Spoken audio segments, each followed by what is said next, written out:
Buenos días, buenas tardes, buenas noches a la hora que estén viendo este video. Es un gusto poder compartir con ustedes este tema. En esta ocasión voy a hablar sobre el lenguaje audiovisual y sus subtemas. Bueno, empecemos. Voy a empezar con una corta introducción de lo que es el lenguaje audiovisual. El lenguaje audiovisual es una forma de expresión que integra el lenguaje verbal, escrito y hablado. Para cumplir su labor informativa, una obra audiovisual se sirve de una determinada gramática compuesto por unos elementos básicos que permitiendo su desarrollo le dan un gran impulso. La utilización acertada de estos elementos básicos permite al realizador transmitir la información a su público de manera que éste entienda exactamente lo que pretende. Bueno, ahora vamos a tratar el primer subtema, que son los planos fijos. Como elemento básico tenemos el plano. Si relacionamos narración audiovisual y narración literaria, el plano vendría a ser la frase.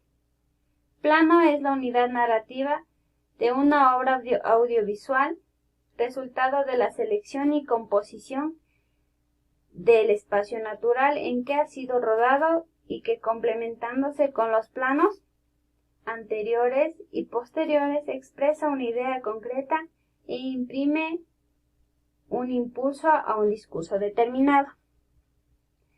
Y claro, el plano está compuesto por tipos de planos, los cuales vamos a ver a continuación.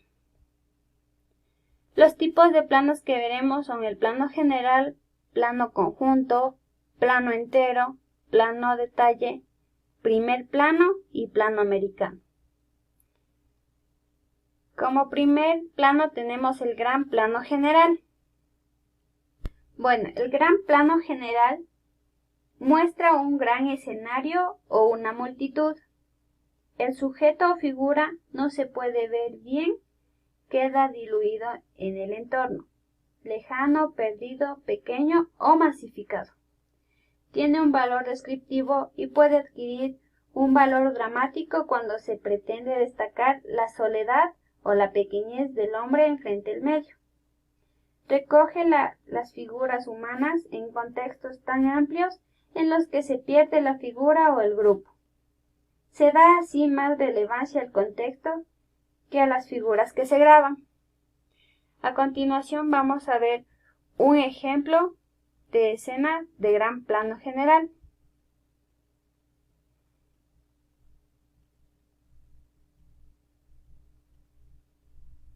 Bueno, seguido de eso tenemos el plano general.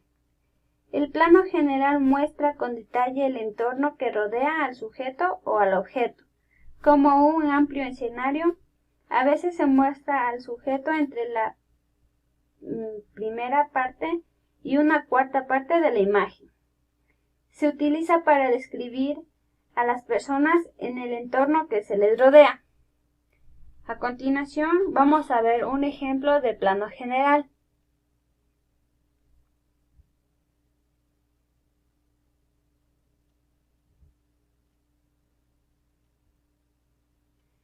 Bueno, cabe mencionar que el plano general tiene subtemas.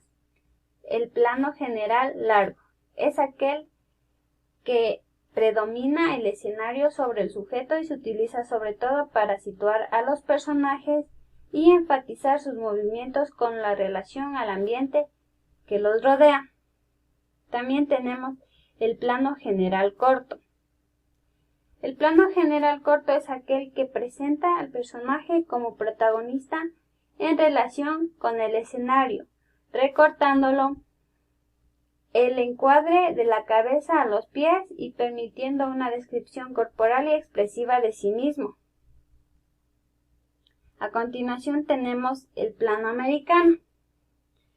Este plano domina también el plano medio largo o plano de 3/4. Encuadra desde la cabeza hasta las rodillas. Se le llama americano porque era utilizado en las películas de vaqueros para mostrar al sujeto con sus armas.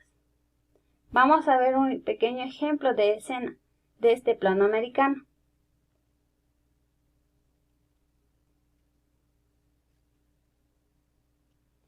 A continuación vamos a seguir con el plano medio. El plano medio es el que encuadra desde la cabeza hasta la cintura. Se le correspondería con la distancia de relación personal, distancia adecuada para mostrar la realidad entre dos sujetos. Por ejemplo, puede ser una entrevista de personas. Vamos a ver un pequeño ejemplo de una escena.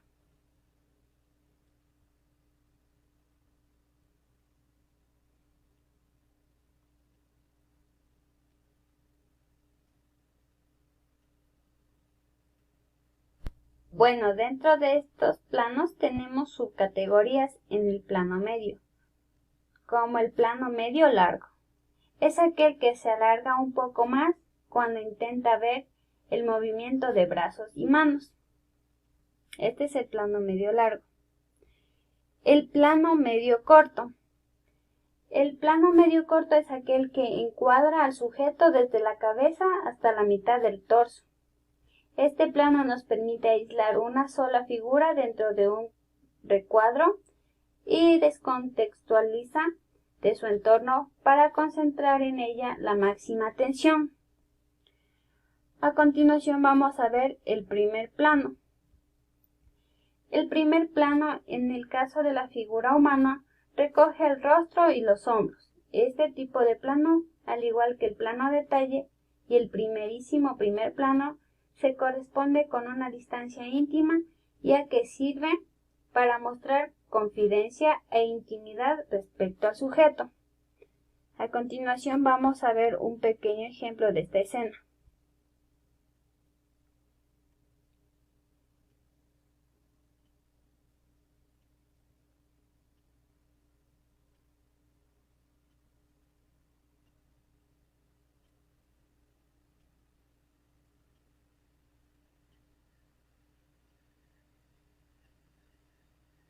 Continuando con los planos tenemos el primerísimo primer plano.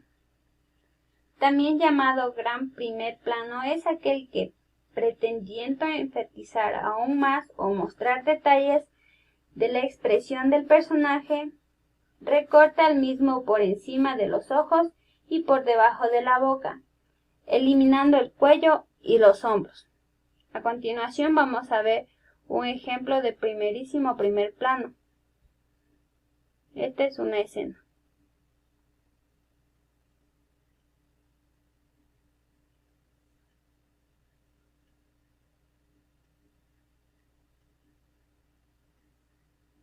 Como podemos ver, está por debajo de la boca, eliminando el cuello y los hombros. Se pueden observar solo las expresiones faciales. Bueno, siguiendo esto tenemos el plano detalle. El plano detalle, en este plano se capta una parte del cuerpo del sujeto, como una mano, una boca, un ojo y la ceja. Bueno, este plano también se lo llama plano primerísimo. Este plano se utiliza para destacar un elemento que en otro plano podría pasar desapercibido. Pero es que es importante que el espectador se dé cuenta para seguir correctamente la trama. Vamos a ver unas escenas en las que podemos observar el plano detalle.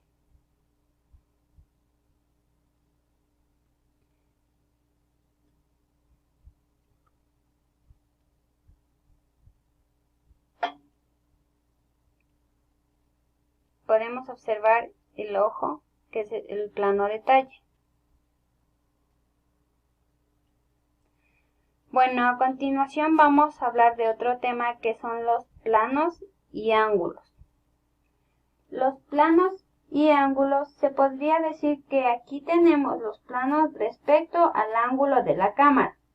Según como situemos el objeto de cámara en relación con la realidad, obtendremos diferentes visiones de la misma. Así, independientemente de la medida de dicho encuadre, podemos obtener los siguientes planos.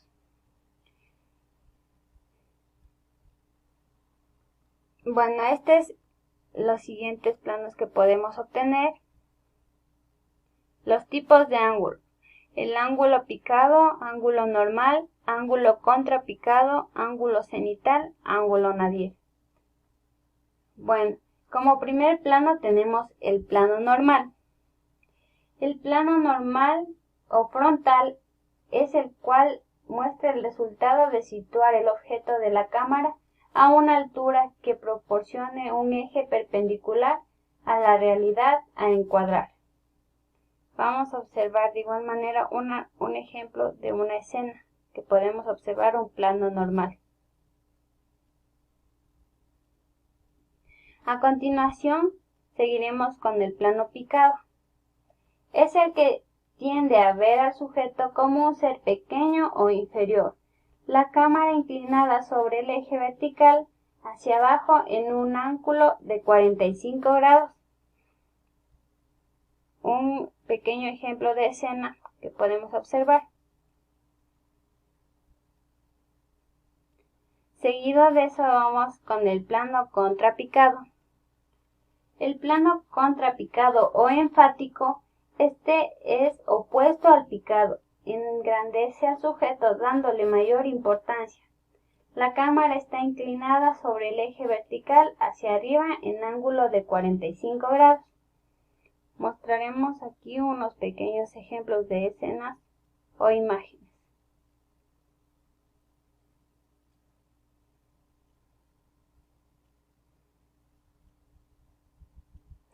A continuación tenemos el plano cenital. Este es un plano picado elevado al máximo, en donde el eje de la cámara forma un ángulo de 90 grados en relación con la realidad. A encuadrar, se podría decir que es donde la cámara se encuentra perpendicular al sujeto desde una perspectiva de arriba hacia abajo. Vamos a mostrar de igual manera una escena de plano cenital.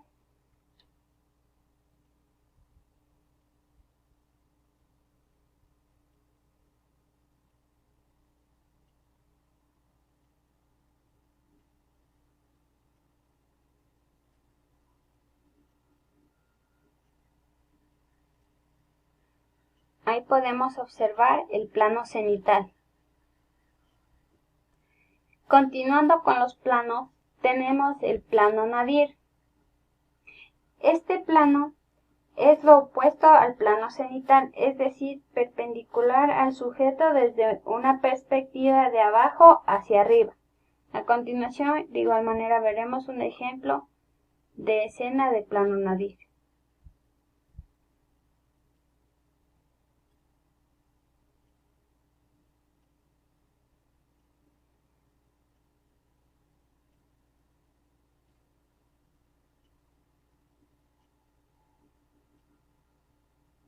Ahí podemos observar el plano nadir. Bueno, también voy a hablar un poco sobre los planos con respecto a su posición en relación a los elementos en campo. Tenemos el plano posterior.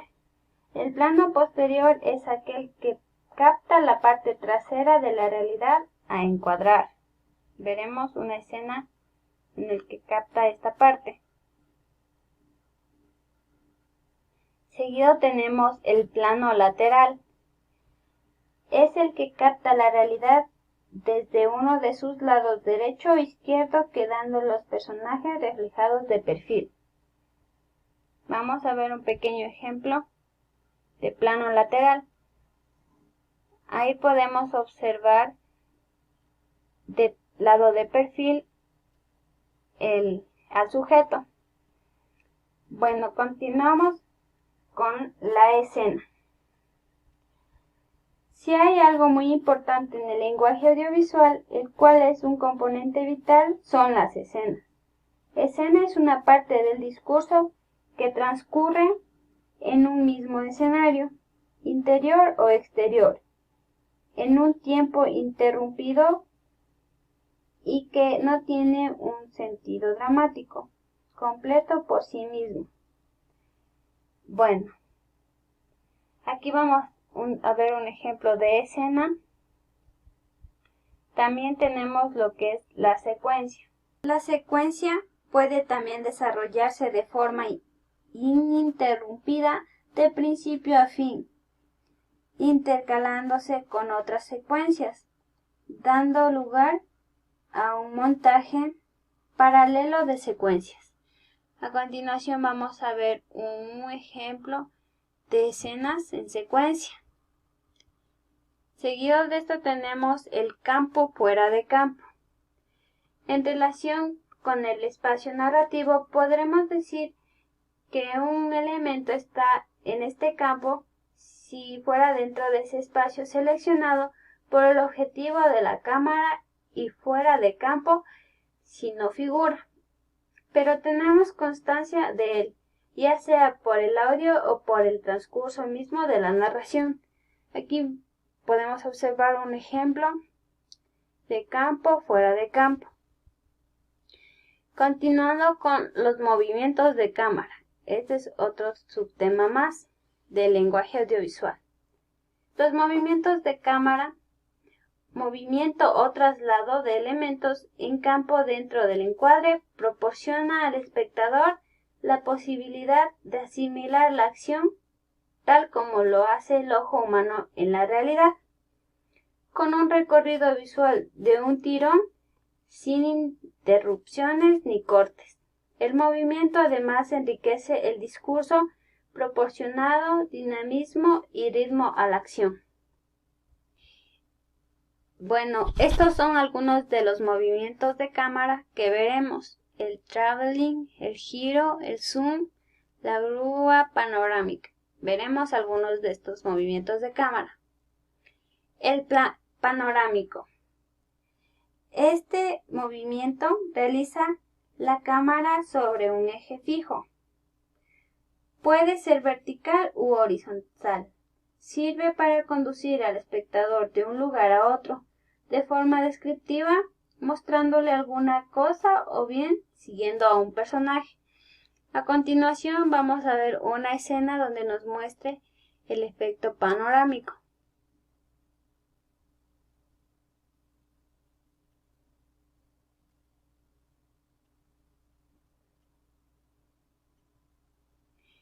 Bueno, seguimos con el movimiento barrido. Este movimiento se trata de una panorámica muy rápida que sirve para trasladar al espectador repentinamente de un lugar a otro de espacio narrativo, perdiendo la visión del espacio intermedio. Vamos a ver un pequeño ejemplo de esta escena de movimiento barrido. Bueno, a continuación vamos a ver el movimiento zoom.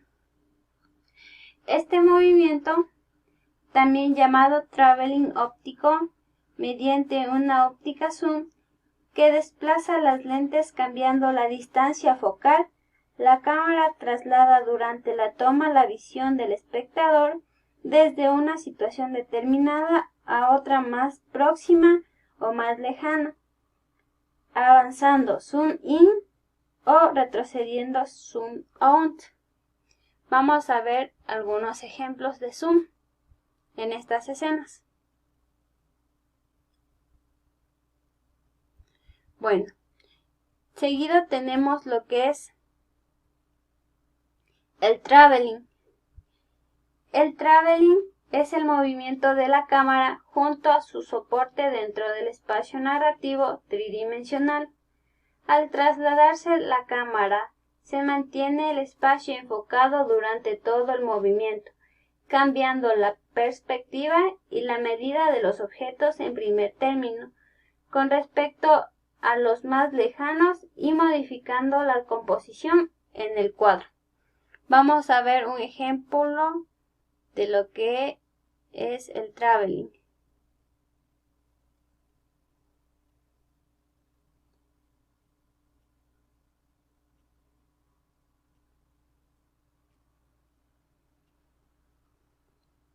Seguido de esta tenemos lo que es cámara en mano. Es una técnica cinematográfica donde se percibe deliberadamente de los métodos de imagen estable tradicionales. La cámara está sostenida en la mano o entrega la apariencia de estar sostenida en la mano. Aquí igual podemos observar un pequeño ejemplo de cámara en mano. Seguido tenemos lo que es el plano secuencia.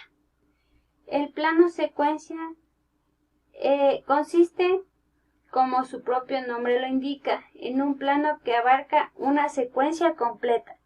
Esto quiere decir que una secuencia completa del guión literario se rodará en un solo plano. No habrá un montaje de varios planos como suele ser habitual. A continuación veremos un ejemplo de plano secuencia.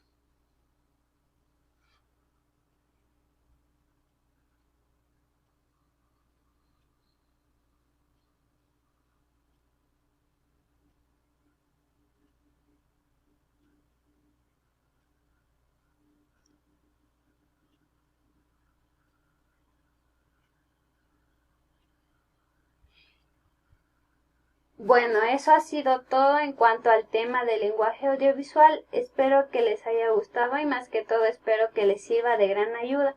Gracias por permitirme unos minutos de su tiempo y hasta una próxima.